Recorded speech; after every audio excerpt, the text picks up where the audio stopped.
Supermartes de Tanimara. Opinión alternativa. Difusión y apoyo. Periódicos alternativos, emisoras y revistas aliadas. Director, Oscar Villada Alzate. Economista, escritor y periodista. Sintonice emisora virtual La Chiva Radio. Los esperamos.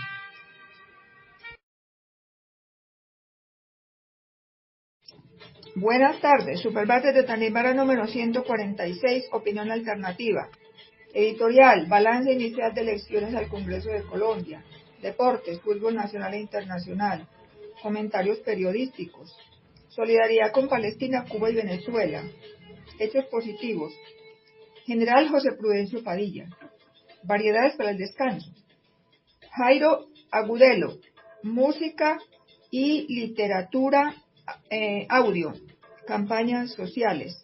Frase del día. Comillas, la autoridad y la obediencia no son solo cosas necesarias, sino que deben ser eminentemente útiles. Cierra comillas, Aristóteles. Programa número 146, hora 3 p.m. Periodista Oscar Villada, director de Oligarquía Asistente, unidad de edición, Medellín, 10 de marzo de 2026. Sintoniza emisora virtual La Chiva Radio. Correo tanimara periódico@gmail.com. Iniciamos. Editorial, balance inicial de las elecciones al Congreso de Colombia. Buenas tardes. Continuamos con la editorial. Balance inicial de elecciones al Congreso de Colombia. Saludos para nuestros amigos, colaboradores, corresponsales, columnistas, simpatizantes, a todos aquellos que nos escuchan. Tanimara número 63 está en circulación. Un saludo también a nuestra asistente que continúa acá colaborando en este programa. Balance inicial de elecciones al Congreso de Colombia. El contexto del balance inicial podría ser la locución presidencial sobre posible fraude electoral, debido al desconocimiento de la sentencia de 2016 sobre reconteo de votos, no permitido por el Consejo de Estado. Eso se hizo por parte de la Registraduría Nacional y ahora del Consejo Nacional Electoral, que desconocen y no aplican. Agregue el software en manos de una empresa privada internacional para el conteo de votos, que debe ser entre magistrados nacionales. La polarización entre fuerzas de la oposición, derecha y progresistas izquierda, ocasionó un ambiente caldeado por las primeras con epítetos, señalamientos y ataques personales. Este estilo sirvió para que algunos candidatos salieran de la contienda política, como Polo, Ingrid, Vicky, Federico, Liscano, Uribe, Efraín Cepeda, Blanco, Lemus, Dilian Francisca y otros. Mostró un ambiente de paz y tranquilidad. No obstante, algunas anomalías como compra de votos en Córdoba y Arauca, dinero engavetado y envío de mercados a zonas rurales, denunciados por la ciudadanía y la fuerza pública. Algunas consideraciones sobre los quemados entre comillas, o sea, aquellos candidatos y políticos de la contienda política que salieron y no pasaron mejor al Congreso, debido a su lenguaje radical agresivo. Vicky, Federico, Polo, Paloma, Uribe y otros. Así ha ganado la consulta. Ella es así una mujer muy agresiva. Cansancio del electorado, estilo sin innovación, con repeticiones de campaña anterior. Discurso agitador, pero con pocas obras públicas gestionadas. El caso de Polo, por ofensa, a la escucha tiene la razón, comillas, a pesar de la medida de la Corte para que pidiera excusas. De Parodi, que llevaba 3 periodos y pocas obras, más configuraciones en agremiaciones deportivas. Felipe, exconcejal, candidato a la alcaldía de Bello y a la Cámara por Antioquia, se distanció de los verdes y se fue a Salvación Nacional para escamparse, y salió mojado. No le dio pena relacionarse con la rancia alcurnia de la oligarquía colombiana. Fabio Arias, sindicalista reconocido, no superó su ego y se distanció del pacto histórico. Pérdida la permeada jurídica al grupo político de Medellín, creemos, comillas, no alcanzó el umbral, hizo mucho ruido y poca eficacia ciudadana. Para terminar, se concilió como fuerza política el pacto histórico por encima de los partidos tradicionales, como el liberal, el conservador y ahora el centro democrático. El triunfo de las votaciones del pacto histórico tuvo gran influencia de las realizaciones del gobierno del presidente de Colombia, Gustavo Petro, y su equipo de gobierno.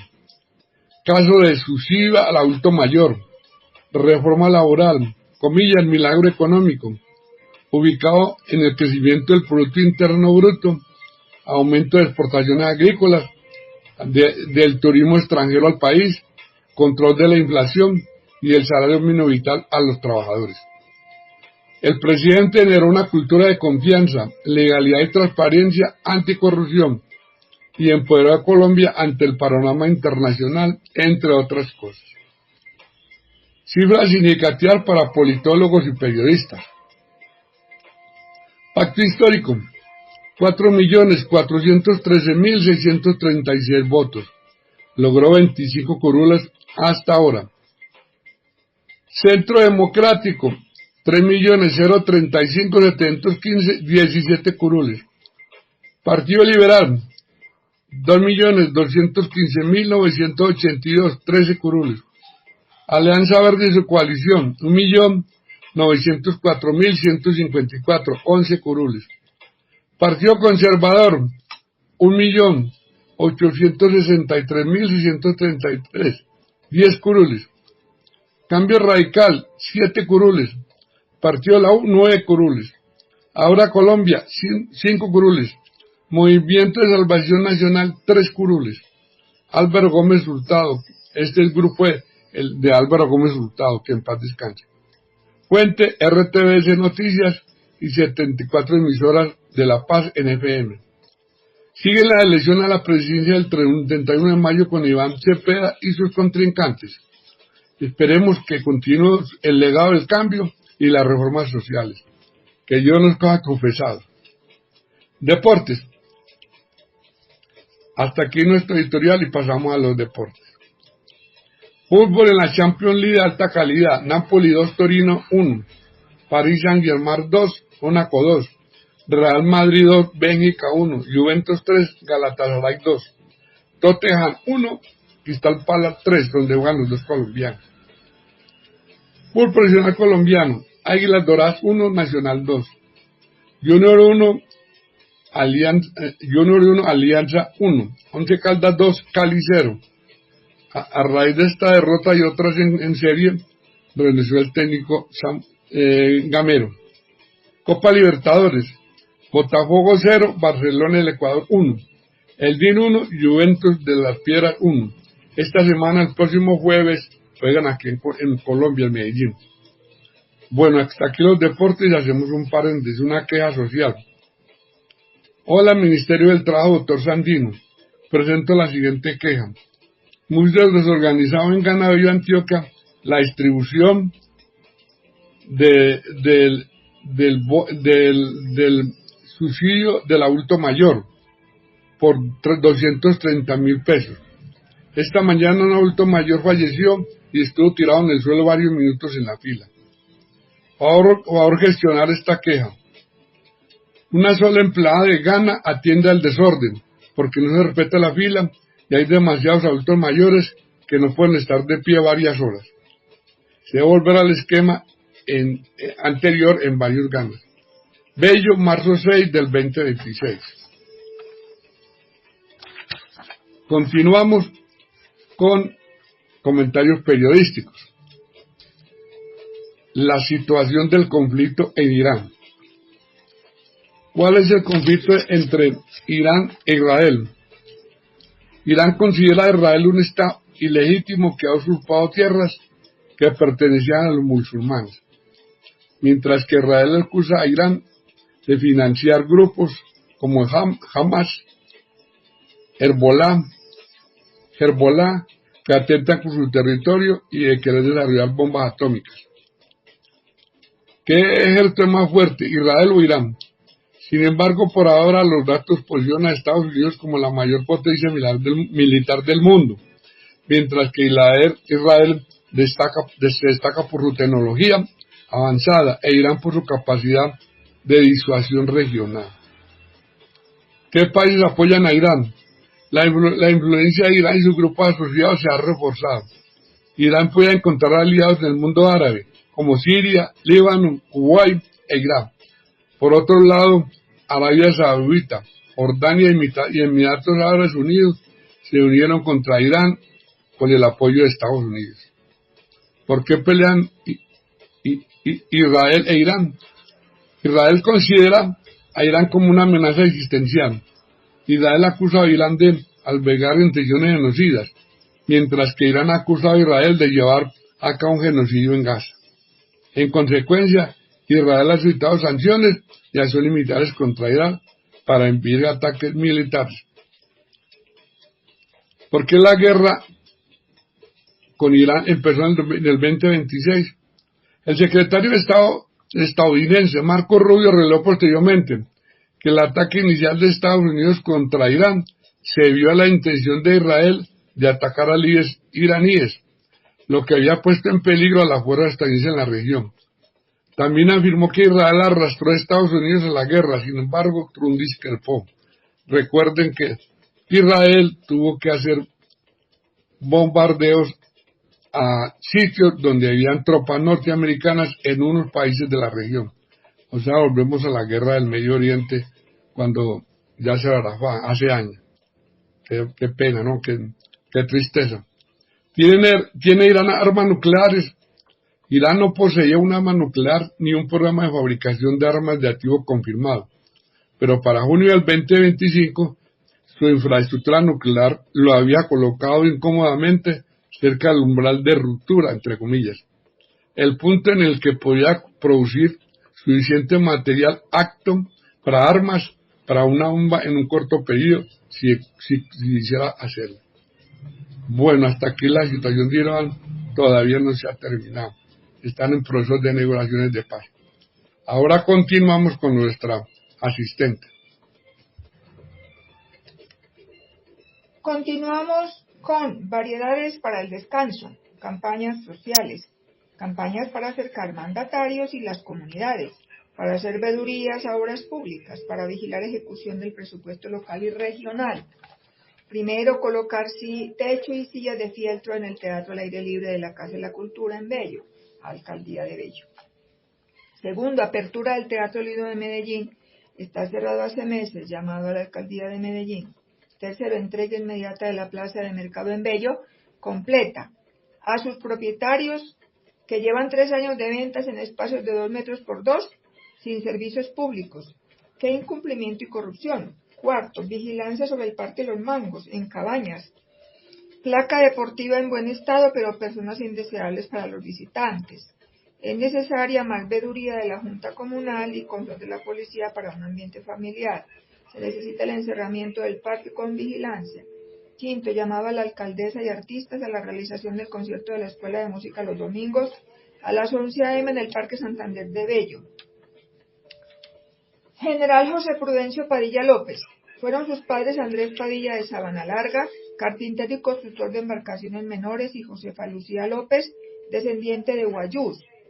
Para 1803, Padilla, que ya había cumplido 19 años, ingresó a la Real Armada Española del Nuevo Reino de Granada. En 1805, en el marco de la alianza entre Napoleón I y Carlos IV de España, se organizó la invasión a las Islas Británicas por parte de una escuadra franco-española.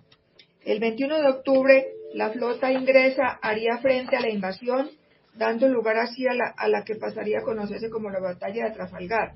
Padilla participó en esta batalla a bordo del navío de línea español San Juan Nepomuceno. Con el triunfo inglés, los marinos sobrevivientes fueron hechos prisioneros, entre ellos José Padilla. En 1808 Padilla fue amnistiado y liberado, tras lo cual recibió nombramiento de contramaestre del apostadero de Cartagena de Indias, estableciéndose en el arrabal de afrodescendientes de Getsemaní, ubicado en esa ciudad.